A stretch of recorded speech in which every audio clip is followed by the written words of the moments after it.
She accidentally swaps phones with a CEO, and the messages she reads change both their lives. Before we begin, tell us in the comments what's the most interesting thing you've ever found by accident. And at the end of the story, don't forget to rate it from 0 to 10. Enjoy!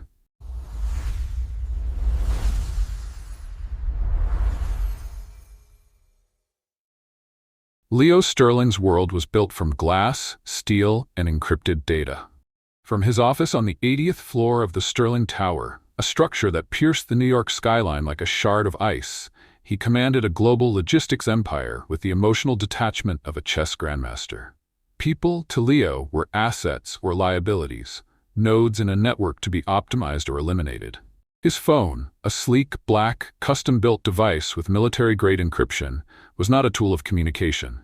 It was a scepter. It was the remote control for his life, his business, and his impenetrable fortress of solitude. He was in the middle of dismantling a rival company, his fingers flying across a holographic interface, when his chief operating officer, a perpetually nervous man named Marcus, entered. "Sir, the final offer for the acquisition of Triton Logistics is ready for your approval." Leo didn't look up. "Did you include the clause about absorbing their pension fund as a liquid asset?" Marcus swallowed hard. "Sir, our legal team advised that it's ethically questionable." "I don't pay them to be ethical, Marcus. I pay them to be effective," Leo said, his voice flat and cold. He glanced at his phone, which lay on the desk like a slab of obsidian. A notification glowed on its dark screen. "Reminder, terminate the Henderson contract. No severance." He swiped it away without a second thought. For Leo, a Tuesday was just another day of calculated, dispassionate decisions that echoed like thunder in other people's lives, but were only a quiet tap on the glass for his own. Across town, in a small, chaotic jungle of green on a street that smelled of rain and baked bread, Ela Rose's world was built from soil, water, and fragile, living things. Her flower shop, the Blooming Quill, was less of a business and more of a sanctuary. It was a haven of controlled chaos, where the scent of damp earth and fresh blossoms battled with the aroma of old books, and where pots of unruly ferns fought for window space with stacks of poetry collections. Isla treated her flowers like people, and her people like flowers. She knew which of her elderly customers needed a lily to be reminded of a lost love, and which struggling student needed a single, defiant sunflower to get through exam week.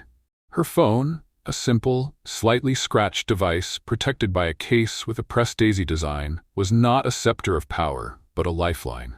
It was her connection to her suppliers, to her small but loyal customer base, and most importantly, to her younger sister, Nina, who was miles away in a specialized treatment center, fighting a battle that required more than just courage. It required cash. Landlord called again. Her part-time assistant, a college student named Ben, said, his voice laced with worry. He said if we don't have the back rent by Friday, he's changing the locks. Isla sighed, gently misting a row of orchids. "Don't worry, Ben. Something will work out. It always does." She picked up her phone, her thumb hovering over the banking app, knowing it would only confirm the grim reality. The payment for her sister's latest treatment had wiped out nearly everything. She needed a miracle, or at the very least, a very large catering order for a very fancy wedding. Their worlds collided, as they often do, in the chaotic neutral ground of a downtown coffee shop. It was a torrential downpour outside, the kind of rain that seemed to wash all the color from the city, and the small cafe was packed with people seeking refuge. Leo was there for a quick, efficient espresso. He was late for a meeting, a fact that was making a muscle in his jaw twitch with irritation. He stood near the counter, his pristine suit an island of dark gray in a sea of damp coats and colorful umbrellas. Ela was there to pick up a special blend of coffee beans for one of her best customers.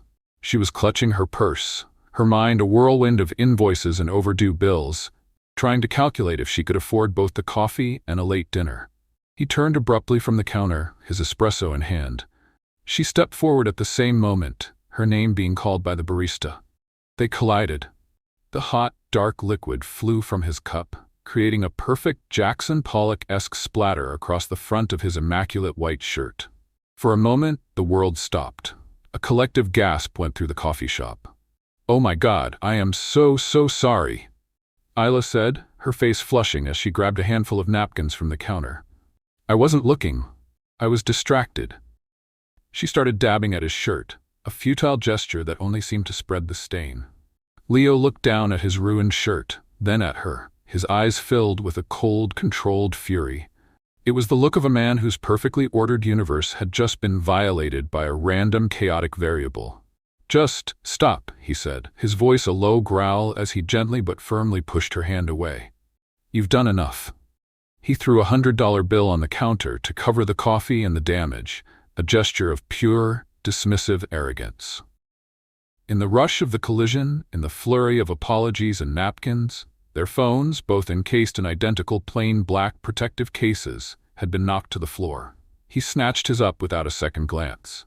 She did the same, her heart still pounding with embarrassment and a touch of indignation. Again, I'm really sorry, she said. He just gave her one last, withering look and stormed out of the coffee shop into the rain, a walking monument to stained silk and corporate rage. Isla stood there for a moment, her cheeks burning. Well, she muttered to the barista, who was looking at her with a mixture of pity and awe. I guess I won't be asking him for a donation. It wasn't until she was back in the fragrant, peaceful sanctuary of her shop that Isla realized something was wrong. She pulled out the phone to text her sister, but the lock screen was different. It was a stark, minimalist interface showing stock tickers and a global clock. It wasn't her phone.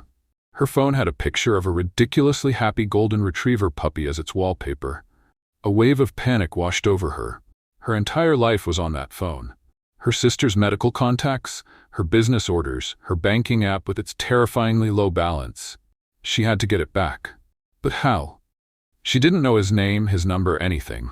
Just then, the screen of the wrong phone lit up. A notification from an app she didn't recognize called Secure Comm. The message was from a contact simply labeled Father. The Helios project bid is due tomorrow at noon. Do not fail me on this, Leo. The family's legacy is at stake. Leo. She had a name. She frantically looked for a contacts app, a recent calls list, anything. The phone was a fortress. Everything was encrypted, locked behind layers of security. She couldn't make an outgoing call. She couldn't access his contacts. Another notification popped up. This one was a calendar alert. It's 10 p.m. Finalize Helios proposal. $1 billion valuation. Biometric signature required. Message will self-destruct in 24 hours. Isla's blood ran cold. $1 billion deal. A self-destructing message. This Leo wasn't just a rich man in a fancy suit. He was in a different stratosphere. And she was holding his entire professional life in her hands. She had to find him. Desperate, she started swiping through the notifications, hoping for a clue. She saw a stream of cold, transactional messages. Market analysis for Q4 attached. Legal has red-flagged the Amsterdam deal.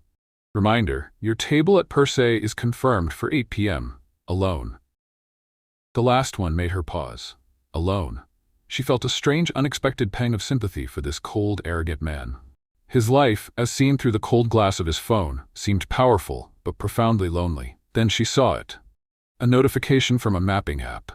A single pin dropped on a location with the label Home. It was a penthouse in the most exclusive building in the city. A place she had only ever seen in magazines. She had a location. She had a chance.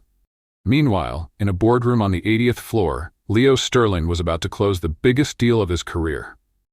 Gentlemen, he said to the team of Japanese investors on the video screen, if you'll just give me a moment to authorize the final transfer. He reached into his suit pocket for his phone. He pulled it out, his thumb moving to the biometric sensor. But instead of the familiar, haptic buzz of his own device, his screen lit up with a picture of a ridiculously happy golden retriever puppy. The silence in the boardroom was absolute. Leo stared at the puppy. The puppy stared back, its tongue lolling out in a display of pure, unadulterated, inefficient joy. He looked at the notifications. Sister Nina, don't forget my meds. Love you. Ben the assistant, the orchids are looking a little sad. I think they need more sun. Community garden group chat. Who's bringing the compost on Saturday? This wasn't his phone. This was a portal to another world. A world of sick sisters and sad orchids and compost. It was a world of messy, chaotic human connection. A cold, pure, undiluted rage, unlike anything he had ever felt before, washed over him. This wasn't just an inconvenience. It was a catastrophic security breach. His entire life, his encrypted contacts, his confidential deals were in the hands of some clumsy flower shop girl. "Marcus," he said, his voice dangerously calm as he ended the video call with a curt apology. "Find me the location of my phone. Now." "But sir, it's not." "I am aware it is not my phone," Leo gritted out. "But the woman who has my phone now has this one. This puppy phone. Find it, and find her." He knew exactly what he was going to do. He wasn't just going to get his phone back. He was going to make this woman understand what it meant to disrupt the world of a man like him. Hila took a taxi, the fare for which would cost her nearly a day's profit. As she stood in the opulent marble lobby of his apartment building, she felt a wave of intimidation. This was a world she did not belong in. She gave his name to the concierge, a man who looked at her simple coat and worn-out boots with thinly veiled disdain. "I'm sorry, miss." "Rose, Isla Rose. I have Mr. Sterling's phone."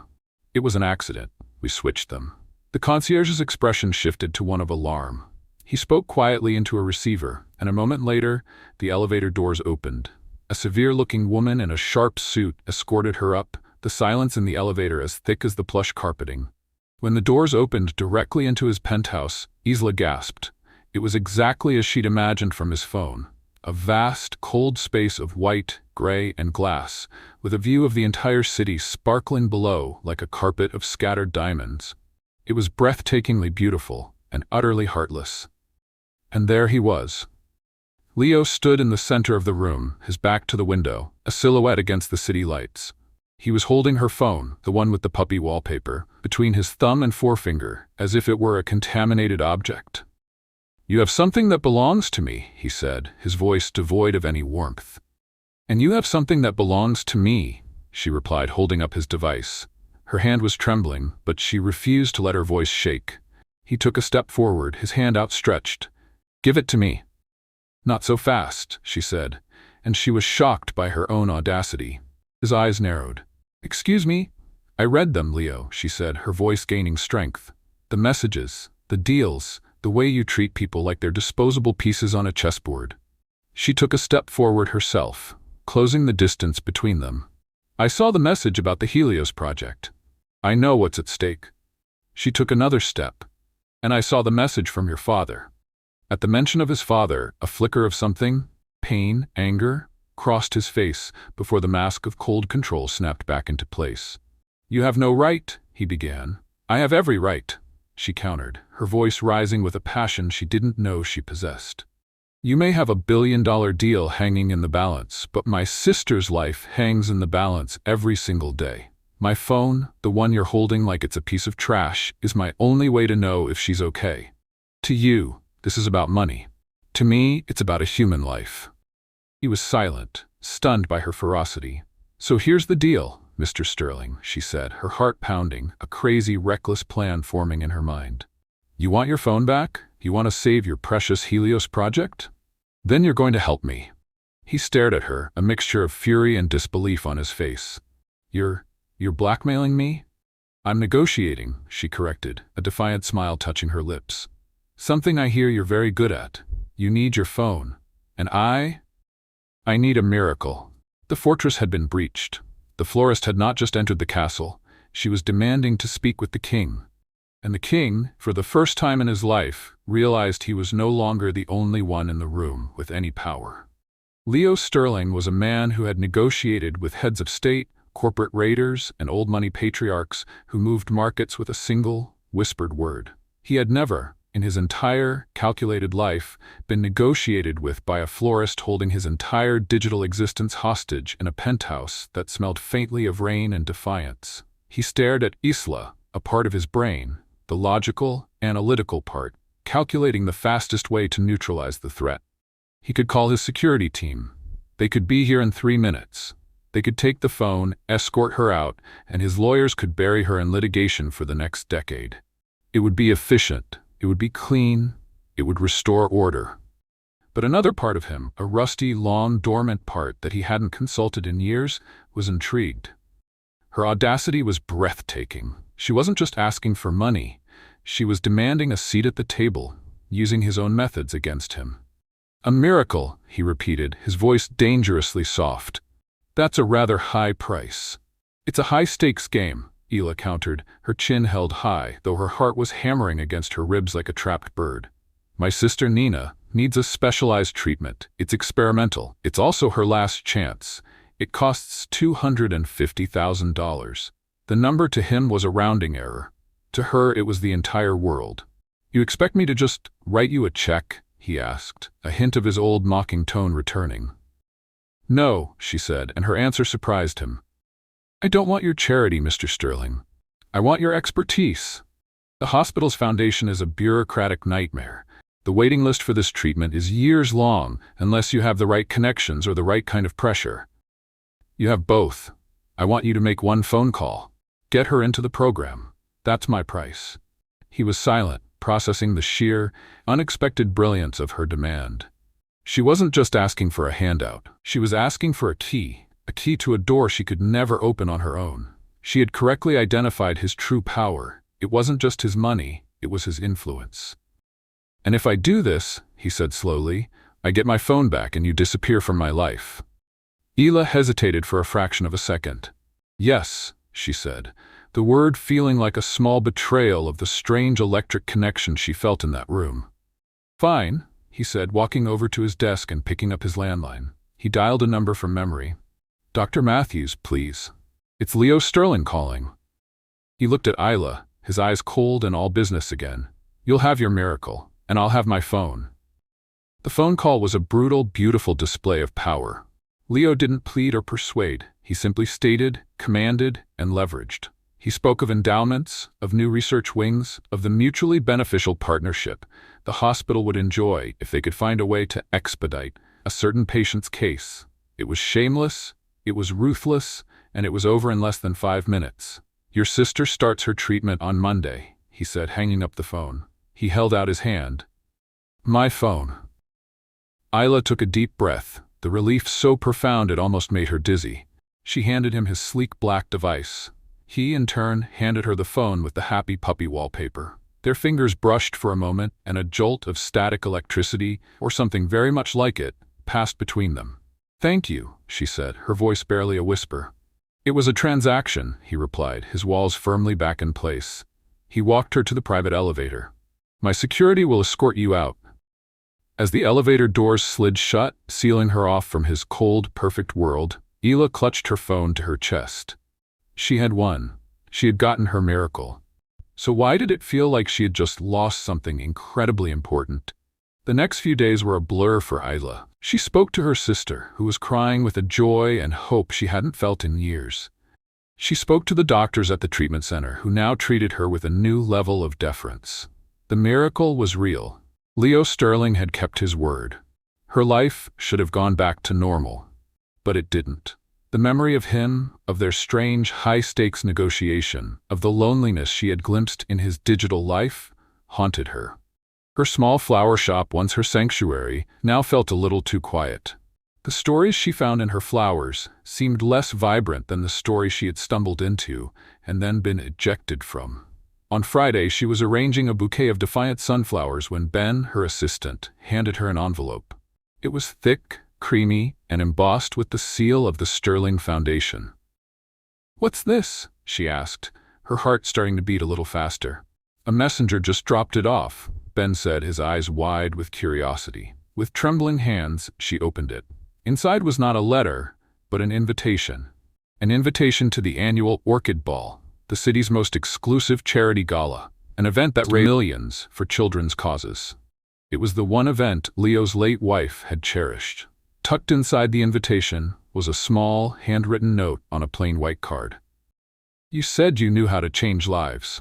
The children this gala supports need a miracle too. I need a floral designer for the event. The one I hired has suddenly come down with a scheduling conflict.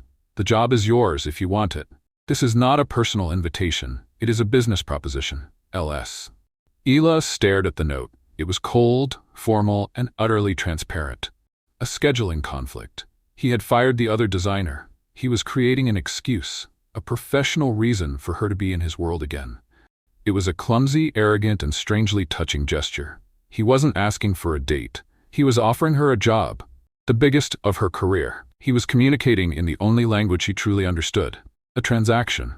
But she understood the subtext. He was giving her a choice. A way back in. Ben, she said, a slow, reckless smile spreading across her face. Cancel all my appointments for the next week, and find me every single white orchid in the tri-state area. We're going to a ball. Leo's decision to hire Isla for the orchid ball sent a shockwave through his small, insulated team. Sir, Marcus, his COO, had said, his face pale with alarm. Are you sure this is wise? After the phone incident? Bringing her into an event this high profile is a significant risk. She is the best florist for the job, Leo had replied, his tone leaving no room for argument, even though he had absolutely no idea if she was a good florist. He was operating on pure, illogical instinct. For the next week, the Sterling Tower was a scene of beautiful, fragrant chaos. Isla and her small team turned a cavernous conference room into a makeshift floral studio. Buckets of orchids, roses, and exotic greenery filled the space. The sterile, corporate air was replaced by the rich, earthy scent of life. Leo found himself inventing reasons to walk by the conference room. He would see her inside, a smudge of dirt on her cheek, her hair falling out of its messy bun, completely in her element. She moved with a focused grace, her hands transforming simple stems and petals into breathtaking works of art. She wasn't just arranging flowers, she was telling a story with them. He never spoke to her directly about personal matters. Their conversations were strictly about the event, budgets, timelines, lighting schematics. But underneath the professional veneer, something else was happening. He would watch her and she would feel his gaze and look up, and for a moment, their eyes would meet across a sea of white orchids, a silent acknowledgement of the unspoken thing between them. The night of the gala, the ballroom was a fairy tale. Isla had created a wonderland of white flowers. A massive, cascading arch of orchids framed the entrance. The centerpieces on each table were not stiff, formal arrangements, but wild, organic sculptures of roses and ivy that looked as if they had grown there naturally. It was breathtaking. Isla was standing in a corner, wearing a simple black dress, a toolkit hidden under a table, ready for any floral emergencies. She was trying to remain invisible, just another member of the event staff. Leo found her there. He was in a flawless tuxedo, looking every inch the powerful CEO. But his eyes, when they met hers, were anything but cold. It's perfect, he said, looking around the room. You've transformed the space. I just helped it tell its own story, she replied, her voice a little breathless. Isla, he began, his voice low and serious. But he was interrupted by the arrival of a guest, an elderly woman with kind eyes and a familiar warm smile. She was a major donor, and Leo was forced to turn his attention to her, leaving Isla in the corner. The evening was a massive success. The guests were enchanted by the decor, the donations were record-breaking, and Leo was the perfect charming host. But Isla felt a growing sense of melancholy. She was watching his world from the outside, just as she always had. She was the florist, the help. She had foolishly thought his job offer was something more. But now, seeing him in his element, surrounded by people of his own kind, she realized how ridiculous that was. She was about to slip out the back, her job done, when Leo took to the stage for the final thank you speech. Thank you all for your incredible generosity tonight, he began, his voice echoing through the silent ballroom. This foundation and this event were very important to my late wife. She believed that every child deserved a chance to blossom.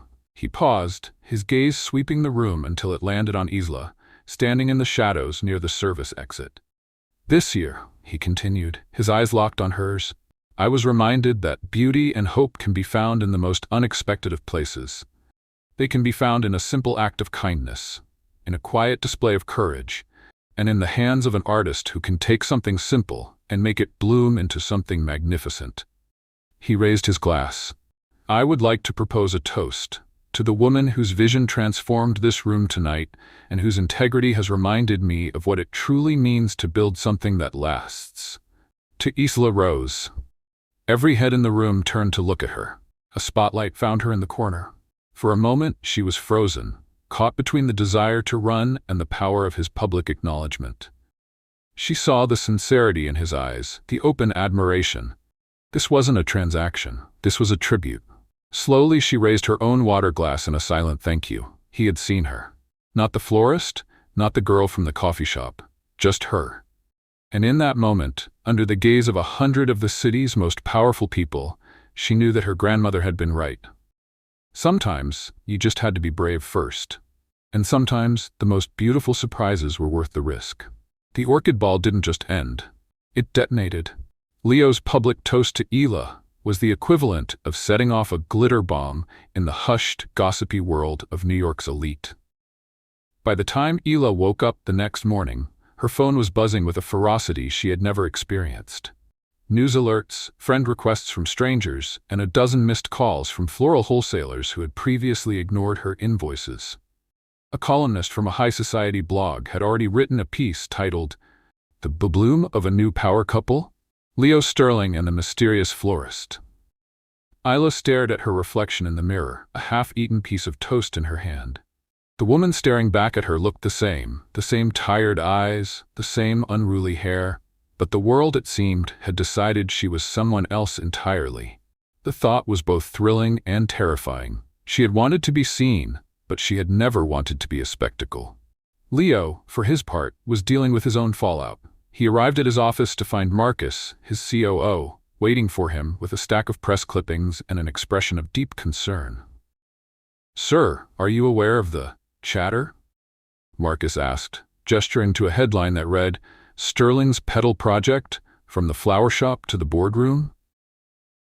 "I am aware that I gave a heartfelt toast to a talented artist," Leo replied coolly, though he had spent the morning fielding calls from his baffled board members.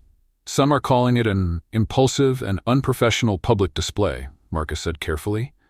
"And I call it a long overdue acknowledgement of merit," Leo countered, his tone leaving no room for debate. He had made his move, a public declaration, and he had no intention of backing down. He had spent his entire life making decisions based on logic and profit. For the first time, he had made a decision based purely on what felt right, on what felt true. And it felt liberating. He found Isla later that day at her shop. She was surrounded by a mountain of new flower orders, trying to manage the sudden, overwhelming influx of business. "It seems you're the most popular florist in New York," he said, leaning against the doorframe of her small, cluttered office. She looked up, a harried but not unhappy expression on her face. "It seems your speech had a bigger impact than a Super Bowl commercial. I've had 3 wedding proposals this morning. For my flowers, I mean," she added quickly, a blush rising on her cheeks. "Good," he said simply. "Your talent deserves the attention." "That's not all it attracted," she said, her expression turning more serious. She pushed a stack of envelopes across her desk towards him. They were from high-end magazines, offering her exclusive interviews, from TV shows wanting to feature her Cinderella story. "They don't want to talk about my floral arrangements, Leo," she said, her voice quiet. "They want to talk about you, about us. They want to turn our story into gossip." He sat down in the rickety chair opposite her, the scent of roses and damp earth filling the small space. "And what do you want?" he asked, his gaze direct. It was the most important question. Not what the world wanted, not what his board wanted, but what she wanted. "I want," she started, then paused, trying to find the right words. "I want to have dinner with you. A real dinner. No galas, no business propositions, just you and me, away from all of this, to see if the people we were in that ballroom are the same people we are when no one is watching." He smiled, a slow, genuine smile that made her heart do a little flip.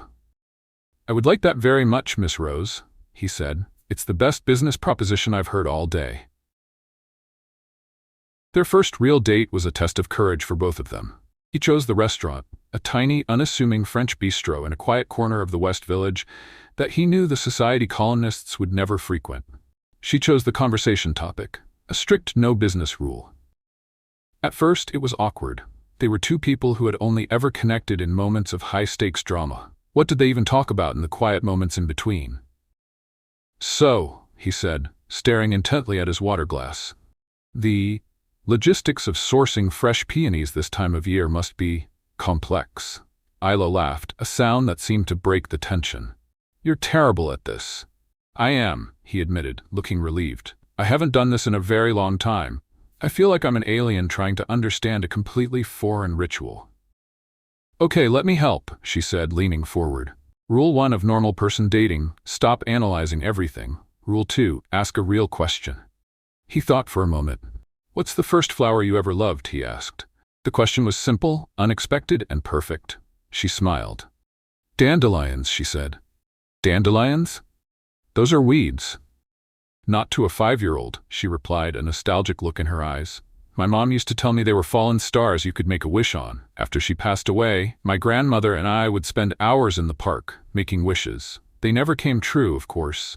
But for a little while, it felt like they could. He listened, captivated, as she told him about her childhood, about being raised by a grandmother who had a fierce love for books and an unshakable belief in the magic of small, ordinary things. He, in turn, found himself telling her stories he hadn't thought about in years. Not about his corporate triumphs, but about the small, lonely boy who used to hide in his family's vast library, finding more companionship in books than in people. I used to think, he confessed, that the characters and stories were more real than the people in my life. They had clear motivations. Their actions had consequences. It all made sense. And real people don't? She asked gently. Real people, he said, his eyes meeting hers across the small table, are infinitely more complicated and infinitely more interesting. By the end of the evening, something had settled between them. A comfortable, easy intimacy. They walked through the quiet streets of the village, their shoulders occasionally brushing. He didn't try to hold her hand. He didn't try to kiss her. He simply walked with her, present and attentive. It was more romantic than any grand gesture. When he dropped her off at her apartment, he walked her to the door. Thank you, Leo, she said, for a lovely normal evening. Thank you, he replied, for teaching me the language. He hesitated for a moment, and she saw the question in his eyes. She gave a small, almost imperceptible shake of her head. Not yet, it seemed to say. He understood. He gave her a small, warm smile and walked away. She watched him go, her heart a mixture of hope and a familiar, lingering fear. This was real, but was it sustainable? Could two people from such profoundly different worlds truly build a life together? Or was this just a beautiful, fragile moment, destined to wilt under the harsh glare of reality? Reality arrived the next morning in the form of a phone call to Isla's shop. Isla? It's Nina, her sister's voice said, thin and weak. Nina, what's wrong? You sound terrible. It's the treatment, Izzy, she said, using Isla's childhood nickname. It's not working as well as they hoped. The doctors, they want to try a new protocol, a more aggressive one. Isla's blood ran cold. What does that mean? It means it's more expensive, Nina said, her voice breaking. A lot more expensive. Izzy, I'm so sorry after everything you've done. Don't you dare be sorry, Isla said, her own voice fierce and protective. We will find the money. I will find the money. You just focus on getting better. Do you hear me? After she hung up, Ayla sat in her small office, the scent of flowers suddenly cloying and suffocating. She looked at the pile of new high-paying orders on her desk. It was a lot of money. More than she had ever made. But it wasn't enough. Not nearly enough for the kind of aggressive treatment protocols that existed in the world of experimental medicine. She knew there was one person who could solve this problem with a single phone call. But asking him felt like a betrayal of everything they were trying to build. Their relationship was supposed to be about them, not about what he could do for her. Asking for money, especially now, would throw them right back into the imbalanced dynamic of the powerful billionaire and the desperate girl. It would confirm every cynical whisper, every doubt she had about their viability as a couple. She couldn't do it. She wouldn't. She would handle this herself. For the next 2 weeks, Isla worked like a woman possessed. She took on every order, every event, working 18-hour days, her hands raw from stripping thorns and tying ribbons. She cashed in her small savings. She applied for high-interest loans. She was drowning, but she was doing it silently, determined to fight this battle on her own. Leo knew something was wrong. The light in her eyes had dimmed. She was pale, exhausted, and had a new, brittle tension about her. When he asked, she would just smile, a tired, bright smile, and say, "Just busy." The gala was good for business. He knew she was lying, but he didn't push. He respected her independence, her fierce pride. He waited, making himself available, letting her know he was there if she needed him, a quiet, steady presence in the background of her frantic activity. The crisis came to a head on a rainy Wednesday. Isla was in the back of her shop, trying to wrestle a massive urn of hydrangeas into place for a wedding, when her phone rang. It was Dr. Matthews, her sister's oncologist. "Isla," he said, his voice grave. "We need to talk about Nina. There's been a complication. We need to start the new protocol immediately, as in today. I've managed to pull some strings and get her into the trial, but the foundation that funds it requires an upfront deposit to secure her spot." "How much?" Isla asked, her voice hollow. $100,000, he replied. By 5 p.m., Ella sank onto a stool, the world going gray around her. $100,000. By 5 p.m. it was an impossible, insurmountable wall. She had failed. After all her work, all her sacrifice, she had failed her sister. She sat there for a long time, surrounded by the beautiful fragrant flowers that suddenly felt like a mockery. Then, with trembling hands, she pulled out her phone. There was only one person who could make the impossible possible. Swallowing her pride, a taste as bitter as gall, she found his name in her contacts and pressed the call button. "Leo," she said, her voice breaking on the first word. I need your help." Leo was in the middle of a hostile negotiation, systematically dismantling a rival's argument, when his personal phone buzzed. He never took personal calls during a negotiation. It was a cardinal rule. But he saw Ella's name flash on the screen, and without a second thought, he held up a hand, silencing his entire legal team. "Gentlemen," he said, his voice calm but absolute, "we're taking a break." He walked out of the conference room, leaving a trail of stunned silence, and answered the call. "Isla, are you okay?" He heard her take a shaky breath on the other end, and then the words tumbled out. The doctor, the complication, the new protocol, the impossible deadline. He listened, his entire being focused on her trembling voice. The multi-billion-dollar deal he had just been fighting for evaporated from his mind, replaced by a singular, crystal-clear priority. "Where are you?" he asked, his voice already shifting into a mode of calm, protective command. "At the shop," she whispered. "But Leo, I don't expect you to. I didn't know who else to call." "Stay where you are," he said, his voice firm but gentle. "I'm on my way. Don't worry about the money. Just stay put. I'll handle everything." He hung up and strode back into the conference room. "The deal is off the table for today," he announced to the room of bewildered lawyers and executives. "Something more important has come up." He walked out without another word, leaving them to stare at his empty chair. When he arrived at the Blooming Quill, 15 minutes later, he found Isla exactly as he had pictured her, sitting on a stool in the back room, surrounded by a riot of beautiful flowers, looking small and broken.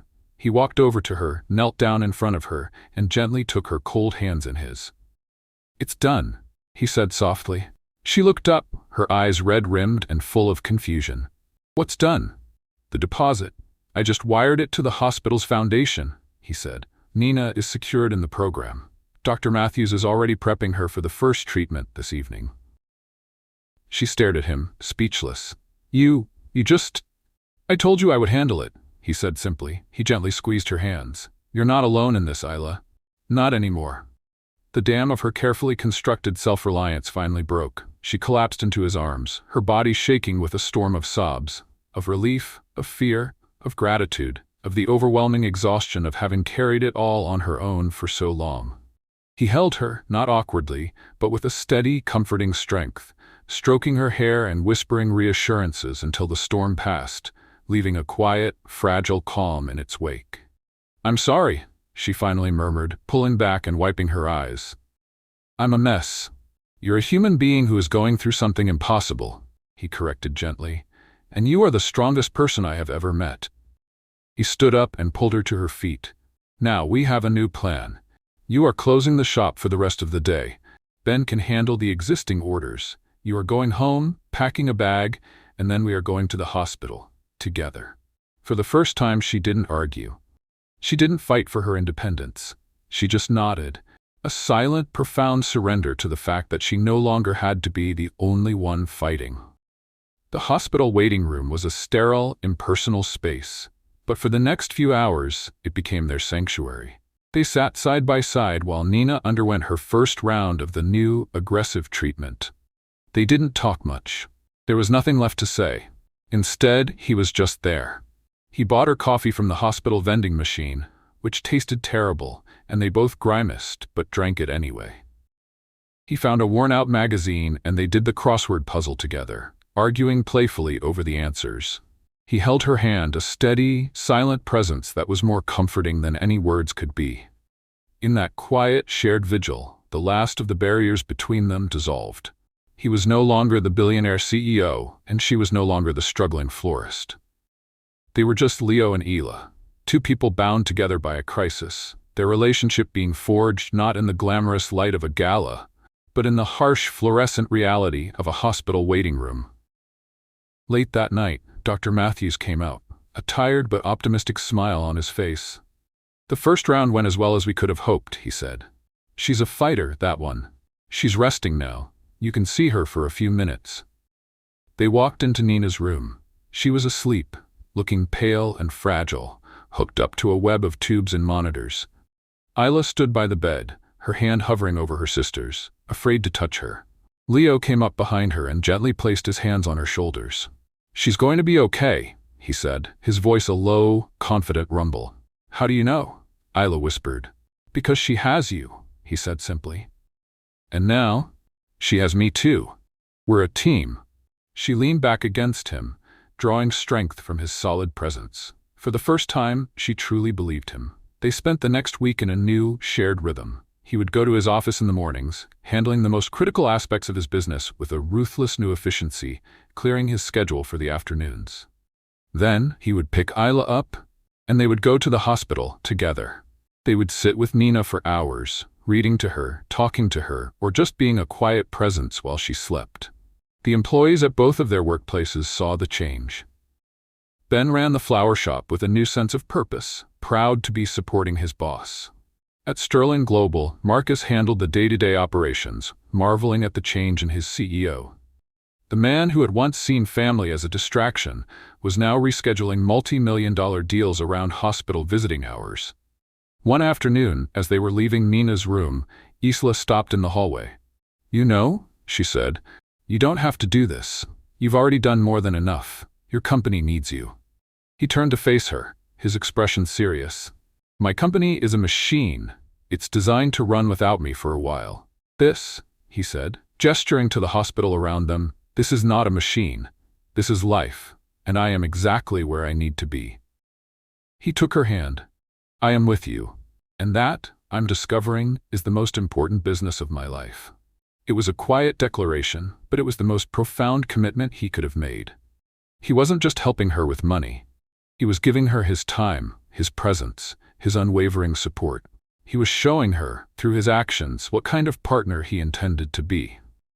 The turning point in Nina's treatment came on a Friday. The doctors had been cautiously optimistic, but they were waiting for the results of a critical blood test to see if the new protocol was truly working. The wait was agonizing. Isla and Leo sat in the waiting room, the silence between them thick with unspoken fear. "What if it didn't work?" Ela whispered, voicing the terror that had been haunting them both. "Then we find another protocol," Leo said, his voice firm, leaving no room for doubt. "We'll fly in specialists from Switzerland, from Japan. We will search the entire world for a solution. We don't give up, ever." His certainty was a rock for her to cling to. Just then, Dr. Matthews walked in, holding a chart, a wide, brilliant smile on his face. "It worked," he said, his voice full of a joy that was infectious. "The numbers are better than we could have ever hoped. The cancer cells are in retreat. She's responding." Isla burst into tears, but this time they were tears of pure, overwhelming relief. Leo pulled her into his arms, and she held on to him, laughing and crying all at once. He held her tight, his own eyes misty. They had faced the dragon, and they had won. That evening, to celebrate, he didn't take her to a fancy Michelin-starred restaurant. He took her to a small, unassuming pizza place in her neighborhood. The kind of place with red and white checkered tablecloths and a jukebox that played old rock and roll. They ordered a large pizza with extra cheese and sat in a worn-out booth, feeling a sense of giddy, exhausted joy. "I can't believe it," Isla said for the 10th time, shaking her head in wonder. She's going to be okay. I told you she was a fighter, Leo said, taking a large bite of pizza. We were all fighters, she corrected, her eyes shining as she looked at him. You, me, Nina, the doctors. A team, he said, and the word was full of meaning. They ate, they talked, they laughed. They were just two people sharing a pizza, celebrating a victory that had nothing to do with money and everything to do with life. As they were leaving, Leo stopped on the sidewalk under the warm glow of a street lamp. Illa, he said, his voice suddenly serious. The day we met in that coffee shop, I was a different person. I saw the world as a series of transactions. Even my help with Nina's treatment, it started as a transaction, a way to get my phone back. I know, she said softly, but it's not a transaction anymore, he said, taking her hands in his. I don't know when it changed. Maybe it was when I saw you in that hospital room, reading to your sister. Maybe it was when you stood up to my board with such courage. Or maybe it was the moment I realized that my entire, powerful, billion-dollar world felt empty and gray without the chaotic, beautiful, flower-scented light you bring into it. He took a deep breath. I don't just want to be your business partner, Isla. I don't just want to be the guy who helps you in a crisis. I want to be the guy who is there for the ordinary moments, too. For the pizza nights, and the boring Tuesdays, and all the quiet moments in between. He reached into his pocket and pulled out a small, simple object. It wasn't a ring. It was a single, perfectly preserved pressed daisy, the kind that was on her old phone case, now encased in a small, elegant silver locket. This isn't a promise of a fortune, he said, his voice husky with emotion. It's the promise of a shared life. A normal, messy, complicated, and hopefully beautiful life. Because I love you, Isla Rose. I am completely and irrevocably in love with you. She was crying again, but these were the happiest tears of her life. She threw her arms around his neck. I love you too, Leo Sterling, she said, her voice full of a joy so profound it felt like it could light up the entire city. You foolish, wonderful, transaction-obsessed man, I love you too. He slid the locket around her neck and then he kissed her, right there on a busy New York sidewalk. And it wasn't a kiss of negotiation or desperation. It was a kiss of absolute, unequivocal certainty. It was the kiss of two people who had found in each other not a miracle, but something far more rare and far more precious, a true partner. The city didn't stop for their love story, but for Leo and Isla, it felt as if their own personal universe had rebooted.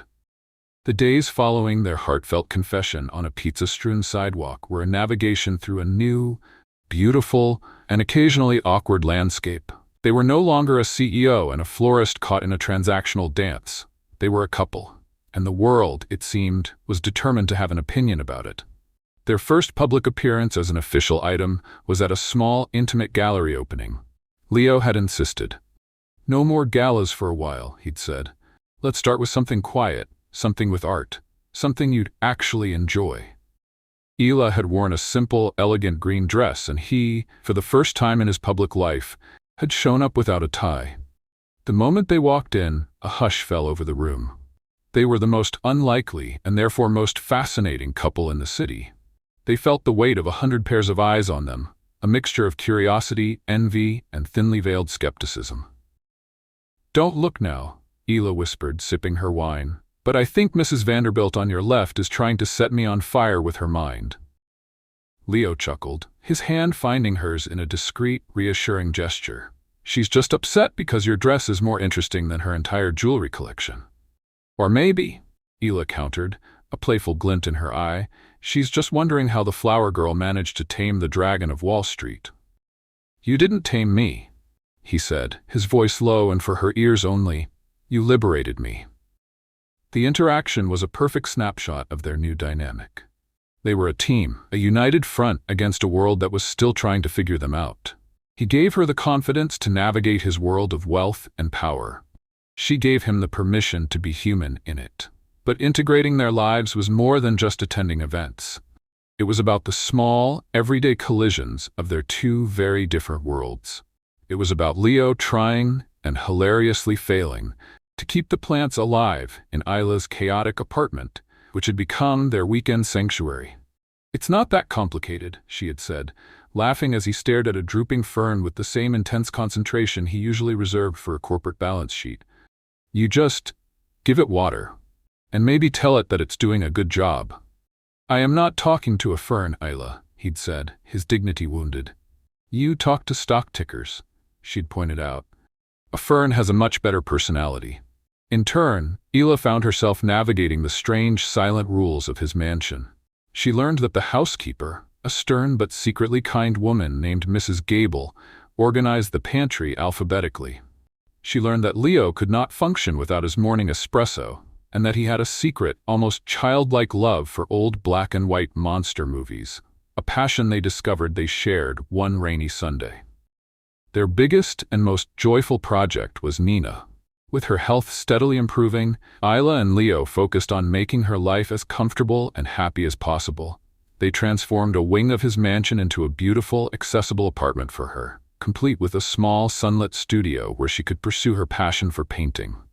"You're spoiling me," Nina had said, tears in her eyes, as she looked around her new home. "You deserve to be spoiled," Leo had replied simply. He had come to see Nina not just as Isla's sister, but as a part of his own family, a symbol of the resilience and hope he had learned to value. Their relationship also began to bleed into their professional lives in the most unexpected ways. Leo, inspired by Isla's approach to her own small business, started the Sterling Seed Fund, a new branch of his foundation dedicated to providing microloans and mentorship to small, community-focused businesses, just like the Blooming Quill. He asked Isla to co-chair the committee. At their first meeting, she sat at the head of a long, polished table, surrounded by a team of his sharpest financial analysts. "All right, team," she began, her voice clear and confident. "Before we look at a single spreadsheet, I want you to tell me a story. What is the story of the business we're about to invest in? Who is the person behind it? What is their dream?" The analysts exchanged bewildered looks. They were used to talking about ROI and market penetration. They were not used to talking about dreams. But as Isla guided them, they began to see. They saw that the bakery owner wasn't just selling bread, she was preserving her grandmother's recipes. They saw that the young man starting a bike repair shop wasn't just fixing gears. He was creating a safe space for the kids in his neighborhood. Isla was teaching them to read the human balance sheet, and in doing so, she was making them better, more insightful investors. Leo, in turn, became a quiet but powerful force in her world. He would show up at her shop on Saturdays, not as a CEO, but just as Leo, a man who was surprisingly good at lifting heavy pots and surprisingly bad at tying bows on bouquets. He got to know her regulars by name. He learned the difference between a peony and a ranunculus. He discovered the simple, profound joy of a job well done with his own two hands. One afternoon, Mrs. Gable came to the shop with a frantic look on her face. "Miss Rose, it's an emergency. The caterers for the annual Sterling Foundation fundraiser just canceled. A kitchen fire. The event is tomorrow night. We have 300 guests coming. It's a complete disaster." Isla looked at the panicked expression on Mrs. Gable's face, then at Leo, who was in the back, wrestling with the delivery of thorny roses. A slow, determined smile spread across her face. "It's not a disaster," she said. "It's an opportunity." For the next 24 hours, the Blooming Quill was transformed into a high-stakes guerrilla catering operation. Isla, with the calm command of a five-star general, marshaled her forces. She called in favors from every small, local food artisan she knew. The baker from down the street, the cheesemonger from the farmer's market, the young chef who ran a pop-up taco stand. Leo, meanwhile, became her logistics officer. He used his corporate genius not to orchestrate a hostile takeover, but to coordinate a fleet of delivery vans, source hundreds of biodegradable plates, and manage a frantic, last-minute seating chart. He was in his element, but it was a completely new kind of element, organized chaos, fueled by coffee and a shared sense of purpose. The night of the fundraiser, the grand ballroom was not filled with the usual generic catered food. It was a vibrant, sprawling feast, a celebration of the city's local artisans.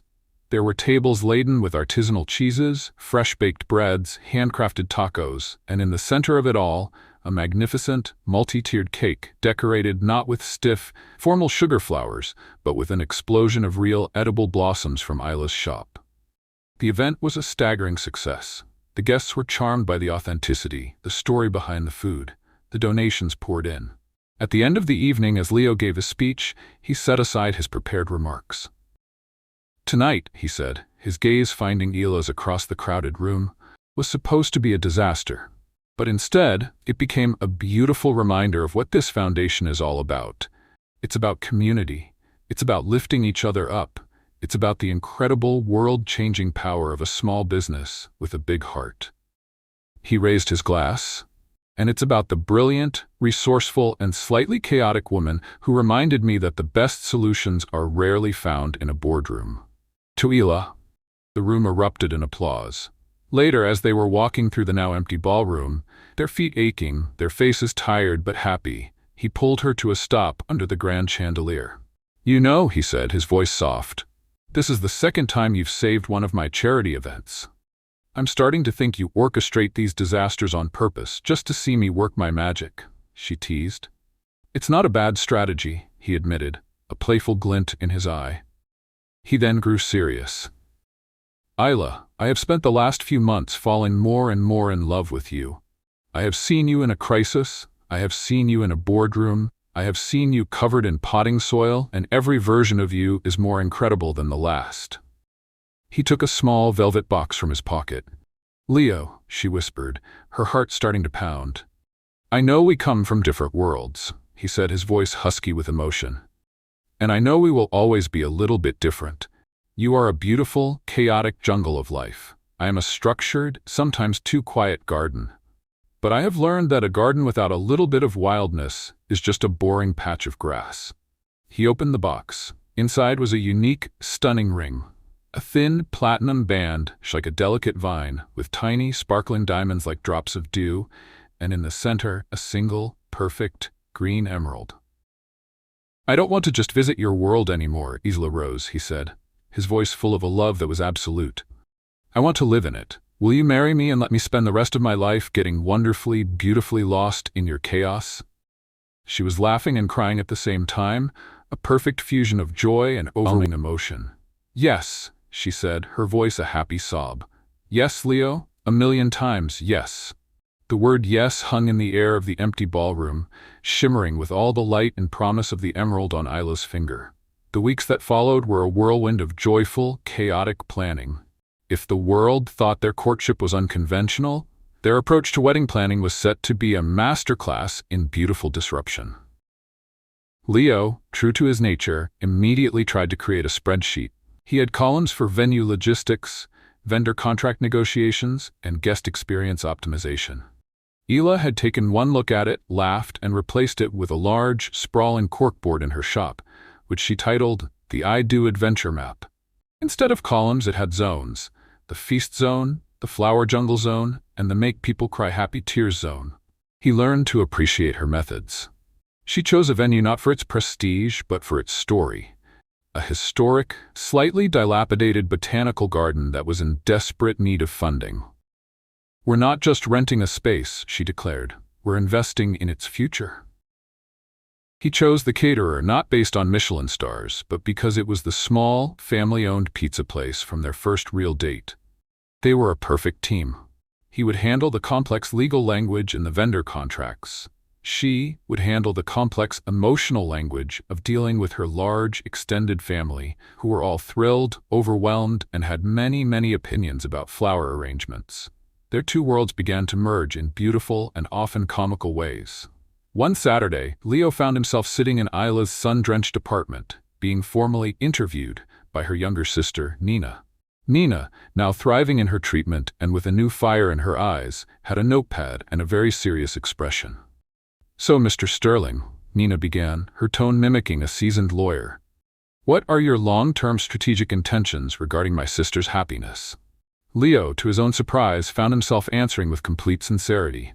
"My primary objective is to maximize her joy, ensure a high return on emotional investment, and build a sustainable, lifelong partnership." Nina scribbled a note. "Acceptable," she said gravely. "Next question. In the event of a disagreement over who gets the last slice of pizza, what is your conflict resolution protocol?" Ila, watching from the kitchen, laughed until she cried. But amidst the joy, a shadow of their old worlds lingered. Leo's board of directors, while publicly supportive, was privately nervous. They saw Isla not as a partner, but as a beautiful, unpredictable risk. A wedding at a rundown garden? One of them, a man named Henderson, had said to Leo in a hushed tone after a meeting.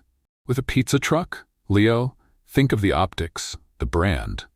The brand, Leo had replied, his voice calm but with an edge of steel, is evolving. I suggest you get on board. The real test, however, came from a place neither of them expected. One afternoon, Ela was at the hospital visiting Nina when she ran into Dr. Matthews in the hallway.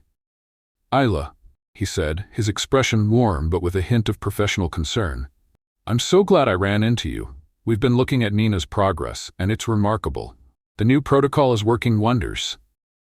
"That's the best news I've ever heard," Ela said, her heart swelling with gratitude. "It is," the doctor agreed. "But we're at a crossroads. The trial phase she's in is ending. The next step is a more advanced long-term immunotherapy. It's not experimental, but it is prohibitively expensive. We're talking about a multi-year treatment plan that standard insurance won't even touch." He hesitated. "Frankly, Isla, it's the kind of treatment that's usually only accessible to people of significant means." The implication hung in the air. People like Leo. Isla felt a familiar, cold dread seep into her bones.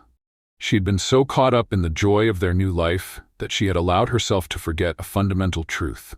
She was still dependent on him. Their entire future, Nina's future, was underwritten by his fortune. The blank check he had given her for the foundation, the life she was building, it all stemmed from his power, his world.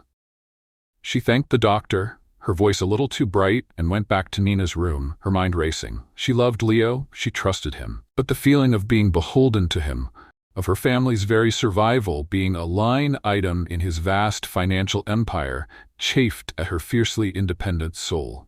She didn't tell him about the conversation. She couldn't. It felt like a betrayal of the equal partnership they were trying to build. How could they be equals when he held all the cards? She grew quiet, withdrawn.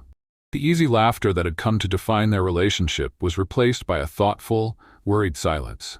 Leo noticed it immediately. "What is it, Isla?" he asked one evening as she stared blankly at a page of wedding invitation designs. "You're a million miles away." "Just stressed," she lied, forcing a smile. "Wedding planning is more complicated than floral logistics."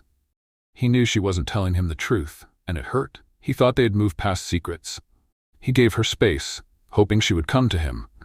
But she retreated further into herself, the old walls she had built around her heart slowly being re-erected, brick by silent brick. The breaking point came a week later. Leo had just finalized the creation of a private, irrevocable trust for Nina's long-term medical care.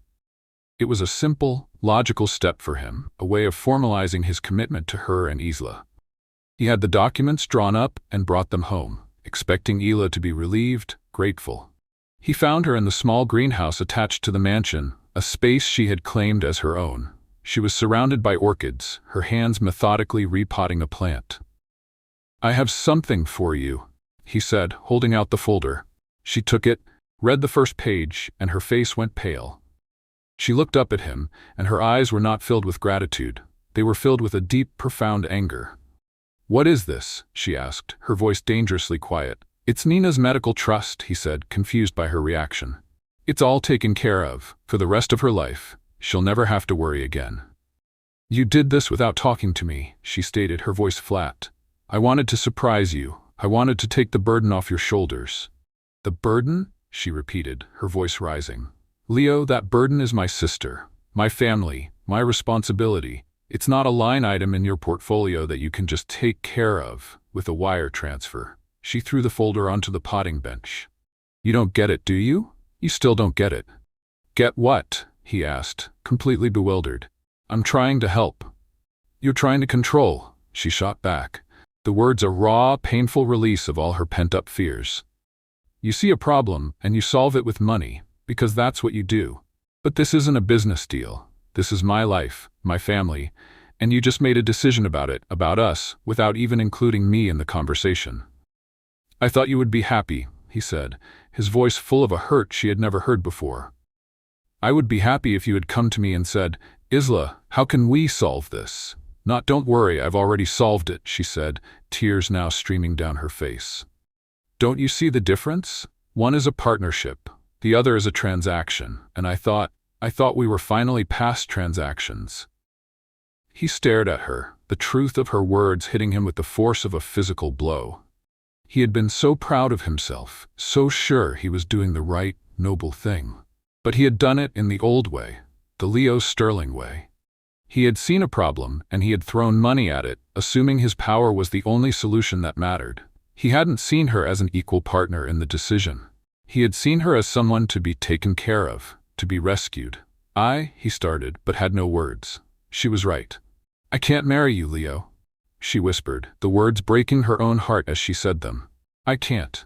Not like this. Not if I'm always going to be the project you're funding, the problem you're solving. I have to be your equal. I have to be able to stand on my own 2 feet, or this will never work. She took the beautiful vine-shaped ring off her finger and placed it gently on the potting bench next to the trust documents. I love you, she said, her voice a ragged sob. But I love myself too, and I can't lose myself, not even for you. She turned and walked out of the greenhouse, leaving him alone with the orchids, the legal documents, and the devastating wreckage of his own good intentions. He had finally learned how to open his heart, only to discover that he still hadn't learned how to truly share his life, and in his attempt to be her savior, he had just lost her. The silence that followed Ila's departure from the greenhouse was a different kind of quiet. It wasn't the sterile, controlled silence of Leo's old life. It was the heavy, echoing silence of loss. He stood there for what felt like hours, the emerald ring on the potting bench glinting in the afternoon sun, a small, beautiful testament to its monumental failure. He had done it again. Just when he thought he had changed, his old instincts had taken over. He had seen a problem and, like a hammer seeing only nails, he had used the only tool he had ever truly mastered, his wealth. He hadn't seen it as an act of control. He'd seen it as an act of love, of protection. But Ila's words echoed in his mind, sharp and true. One is a partnership, the other is a transaction. He had, in his own clumsy, well-intentioned way, tried to buy her peace of mind, and in doing so, had completely devalued her role as his partner. For 2 days the mansion was a ghost ship.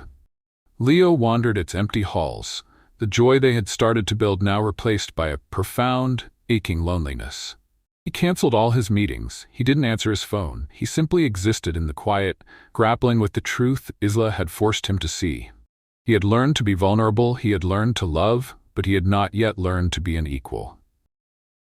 His entire life had been a hierarchy, with him at the top. He didn't know how to exist on level ground. Isla, meanwhile, had retreated to her own sanctuary, her small, chaotic flower shop. She had told Ben she needed a few days to reorganize the inventory, a euphemism for putting the shattered pieces of her own heart back together. She worked tirelessly, her hands busy with the familiar, grounding tasks of trimming stems and arranging blossoms, but her mind was a battlefield. She loved him. That truth was an unshakable anchor in the storm of her emotions. But her fear was just as real. The fear of being a kept woman, of her worth being tied to his wealth, of losing the fierce independence that had been her armor for so long. She had fought her entire life to stand on her own 2 feet. How could she now stand beside a man whose shadow was so vast it threatened to engulf her? The call from Nina on the 3rd day was a lifeline. Izzy, her sister's voice said, strong and clear. I just spoke to Dr. Matthews. He told me what happened, and I have one thing to say to you. You are being a noble, stubborn idiot. Nina, you don't understand. No, you don't understand, Nina interrupted, her voice full of a love that was both gentle and fierce. For years, you moved heaven and earth for me. You put your dreams on hold, you worked until you dropped, you carried the entire weight of my world on your shoulders. You never once made me feel like a burden. You made me feel like a partner in our survival. And now this man, this wonderful, clueless man, is trying to do the same for you, and you're punishing him for it. It's not the same, Isla argued, her voice weak.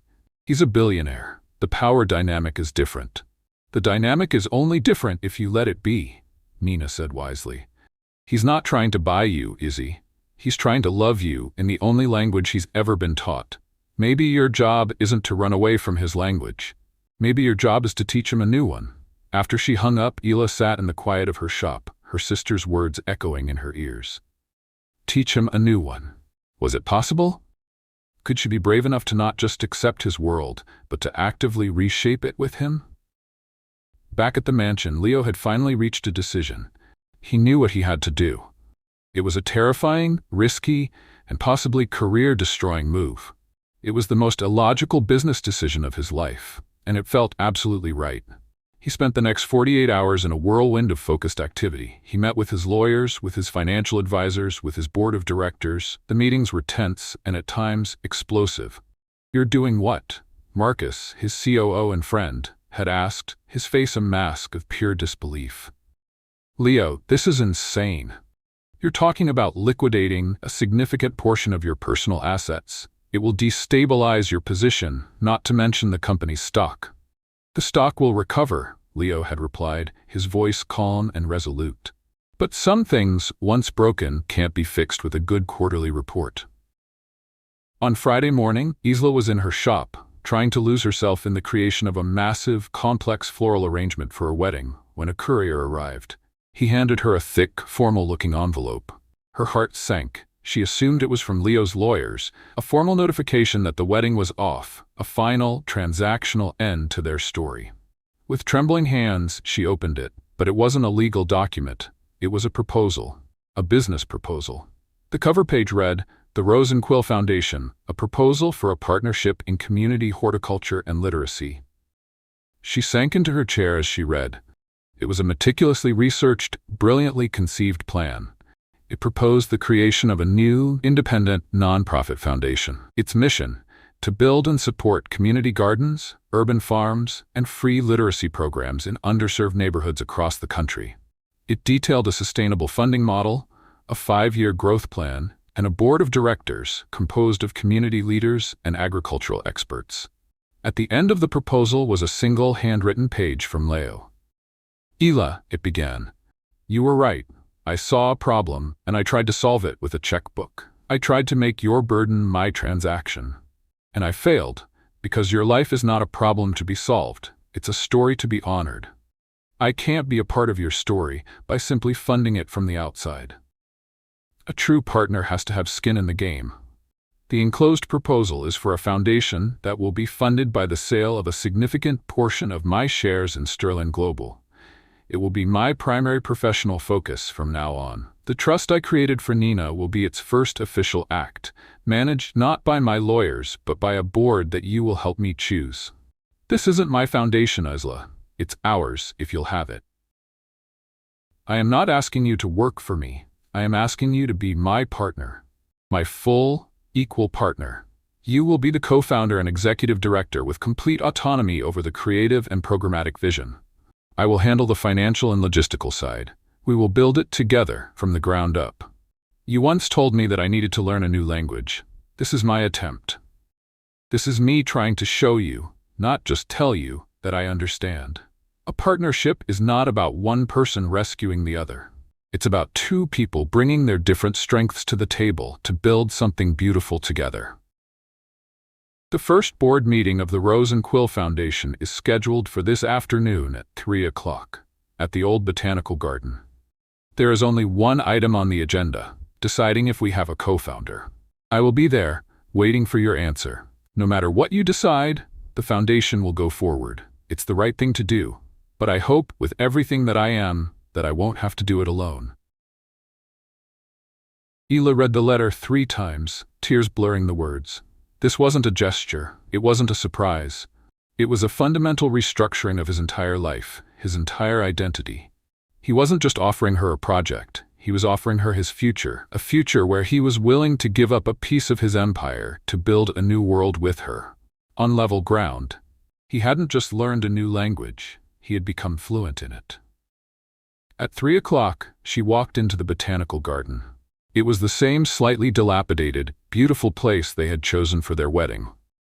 She found him standing in the grand, glass-roofed conservatory, the place where she had imagined them saying their vows. He was alone, his back to the entrance, looking out at the riot of tropical plants. He heard her footsteps and turned, He wasn't wearing a suit, he was in a simple linen shirt and slacks, looking more like a university professor than a billionaire CEO. There was no desperation in his eyes, just a quiet, calm hope.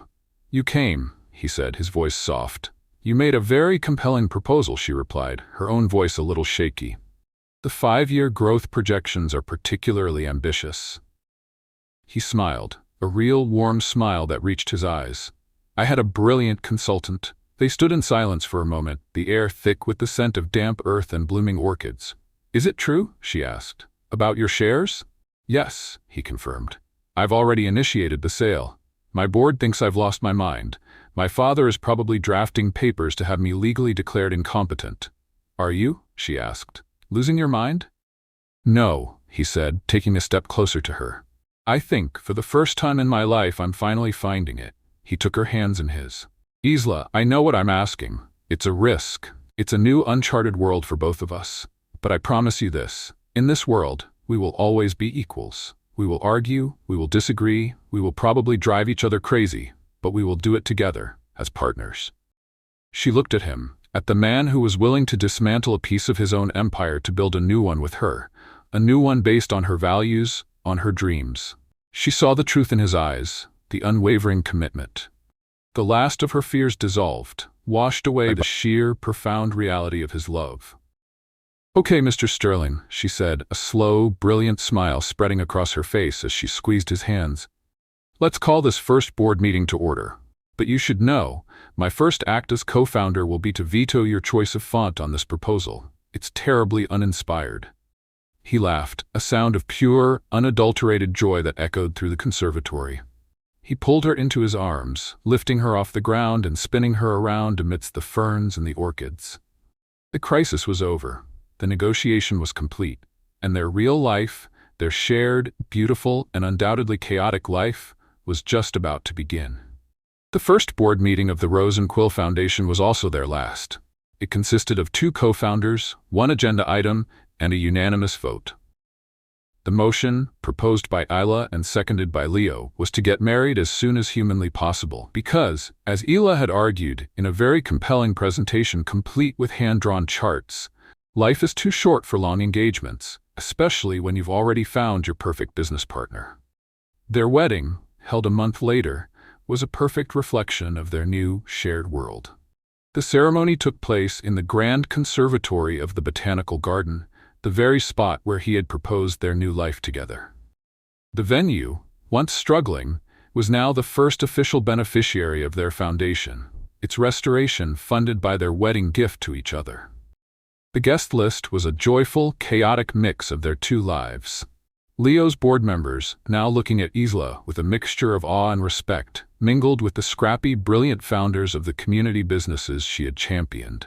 Ben, her former assistant, was now the head of a thriving floral delivery co-op, and he proudly oversaw the stunning, wild arrangements of sunflowers and daisies that filled the space.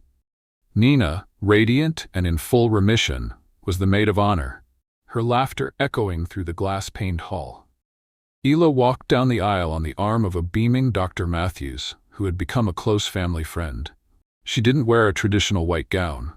Instead, she wore a simple, elegant dress of emerald green silk, the color of new beginnings, of life, and of the ring on her finger. Leo waited for her at the altar, his eyes shining with a love so profound it seemed to light up the entire conservatory. Their vows were not polished promises. They were honest, heartfelt conversations. "Isla," Leo began, his voice thick with emotion, "you walked into my life like a beautiful, chaotic storm. You tore down the walls I had so carefully built, and you planted a garden in the ruins. You taught me that true strength isn't about control, it's about the courage to be vulnerable. You are my partner, my compass, and the best, most illogical investment I have ever made. I promise to spend the rest of my life learning your language and loving every single word." Isla, through happy tears, responded in kind. "Leo," she said, her voice full of a love that was both fierce and gentle. "You saw the story in me when all I felt was the struggle. You believed in my dreams, even the ones I was afraid to believe in myself. You taught me that a true partnership isn't about being saved. It's about having someone who is willing to build with you from the ground up. You are the kindest, most surprisingly wonderful man I have ever known. I promise to fill our life with flowers, with laughter, and to always, always challenge your terrible taste in thoughts." The entire room laughed, a warm, joyful sound that felt like a blessing. When they were pronounced husband and wife, their kiss was a perfect seal on a partnership that had been forged in the most unlikely of circumstances. Married life was a beautiful, ongoing negotiation between his spreadsheets and her corkboards. They didn't just build a foundation, they built a home. They bought a small, unassuming house in a quiet, tree-lined neighborhood, a world away from his cold penthouse. It had a big, messy garden that Isla immediately claimed, and a quiet, sunlit room that Leo turned into a library, filling it with the first edition poetry books he now knew she loved. The Rose and Quill Foundation became a powerful force for change. It was run not like a traditional top-down charity, but like a community. They didn't just write checks, they invested their time. Leo would spend his weekends teaching financial literacy workshops to aspiring small business owners. Isla would lead horticulture therapy sessions for at-risk youth in the community gardens they had built. They were a team, in the truest sense of the word. Their family grew. About a year after their wedding, Isla gave birth to twins, a boy and a girl. They named them Oliver and Rose. Oliver had his father's intense, curious eyes, and Rose had her mother's wild, joyful spirit. Their home was no longer quiet. It was filled with a beautiful, chaotic symphony of baby laughter, of whispered bedtime stories, and of a love that was present in every corner. Leo discovered that he was a natural father. The man who had once been terrified of emotion found an endless well of it in the simple act of rocking his children to sleep. He would sing them off-key lullabies, tell them stories about brave knights and flower princesses, and he would look at Isla across the nursery, his heart full to bursting with a happiness he had never known was possible. One evening, a few years later, they were sitting on the porch of their home, watching their children chase fireflies in the twilight. The garden was in full, chaotic bloom, and the air was sweet with the scent of jasmine. "You know," Isla said, leaning her head on his shoulder, "I was thinking about the day we met, the coffee shop." "Ah, yes," he said with a smile, "the infamous international coffee incident. I was so terrified that day," she confessed. "I thought my life was over. The shop was failing, Nina was sick, I was drowning. And then you blackmailed a billionaire," he added, a playful glint in his eye. She laughed. "I did, didn't I? It was the bravest and most reckless thing I've ever done." "It was the best thing that ever happened to me," he said, his voice turning serious. He pulled her a little closer. "You saved me, Isla, not just from a lonely life, but from myself. You taught me that my world didn't have to be a fortress, it could be a garden." She looked around at their beautiful, messy, wonderful life, at their children laughing, at the flowers she had planted, at the man beside her who had learned to find strength in kindness. "We planted it together," she said softly. He kissed her. A slow, familiar kiss that tasted of contentment and a love that had taken root and grown stronger with every passing season. Their story was not a fairy tale of a princess being rescued by a prince. It was a real-life story of two partners who, after accidentally swapping phones, had found in each other the courage to build a new world. One where the greatest fortune was not in a bank account, but in the simple, profound richness of a shared life. A life where every day was a negotiation, every challenge was an opportunity, and every quiet moment together was a miracle. What did you think of the story of Leo and Isla? On a scale of 0 to 10, how would you rate their journey to love? Let us know your thoughts in the comments below. And for everyone who has stayed with us to the end, who believes that a single accidental connection can change everything, please comment with a simple miracle. We are so grateful to share these stories with you. Thank you for watching, and don't forget to subscribe for more narratives that will warm your soul.